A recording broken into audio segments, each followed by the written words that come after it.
Welcome back to the Freestyle Podcast, where we just talk about whatever the fuck we want. Yeah, this is the Freestyle Podcast by Michael Barnes Productions. Sometimes we freestyle, sometimes we don't.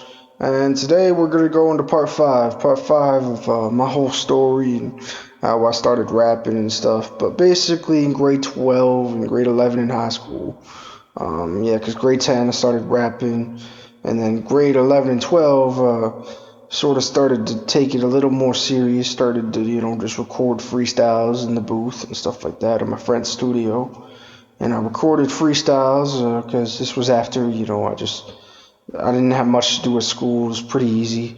So I was doing my schooling, and then I would hang out with this girl at the studio. And a lot of the time, she wasn't there anymore because, she had other friends and stuff like that. And I understand that, she had other things to do. But after that, I just was always there by myself, and I was always the only one there. So I'd be in his house, and he didn't mind me being in his house. I never bugged him or anything. I would just go there to record, and that was really it. So I went there to record, and I just recorded my heart out. I recorded like these huge songs. It was just one song I recorded. This one song called "Days Like This." It's actually on my SoundCloud. It's my first ever actual song that sounded proper. Like, yes, I used someone else's chorus and someone else's beat, but at the same time my verses sounded very proper. They sounded very like an actual song. And Days Like This, which is on my SoundCloud, it's just sort of like a thing where I rap about like all the bad days I've had, all the bad days where I've cried, all the bad days where I've seen everything go wrong, and I, got over it, and I just expressed what went wrong on those days. And that song changed my life because that song helped me realize how much rap can change me, how much rap can motivate me, how much rap can really make me into the person I want to be. And when I did Days Like This, it was like just something flipped, something changed.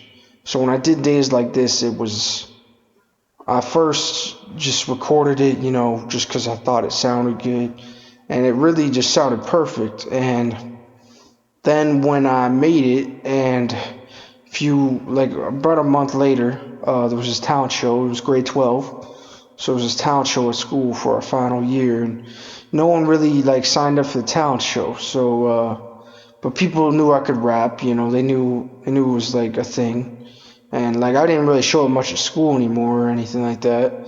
But I had this offer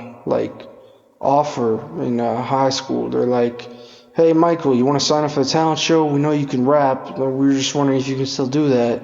And I'm like, "Yeah, I still rap here and there. I just released another single. I can perform that if you guys would like."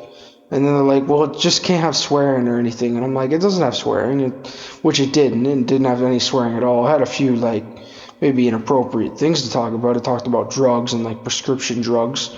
But besides that, they edited that out, and then they fixed the song, the little backtrack. And once the backtrack was good, I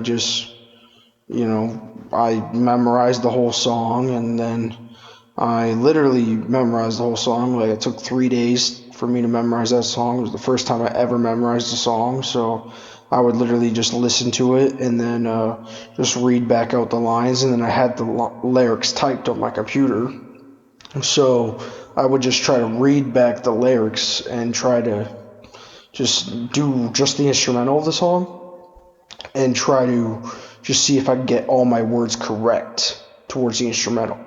And then the talent show came, and I performed, and it was amazing. I performed the song. I remembered every single line. The only part where I stumbled was because I thought that they could hear the chorus, because I could hear the chorus, but no one else could because the speakers sucked in the auditorium. But yeah, the speakers sucked, so that didn't work. But besides that, I did my whole bit, my whole show, my whole performance, and it went fantastic. After the first verse, it was a little eerie, but then when I went into the second verse, everybody was blown away, and then the third verse came, and then they just friggin' screamed so loud. It was over probably at least 200 to 300 of my classmates just going insanely loud, and they were just so hyped for me, and I just loved it. It was the greatest feeling I ever had, and that's how rap came about for me. That's my story of rap. That's my story, my talent. This was the Freestyle Podcast. I hope you guys enjoyed all 5 episodes. There will be more episodes of this. That's just all the 5 episodes of who I am and what my story is and how rap came to be. Thank you, and have a great one, guys. Have a great day.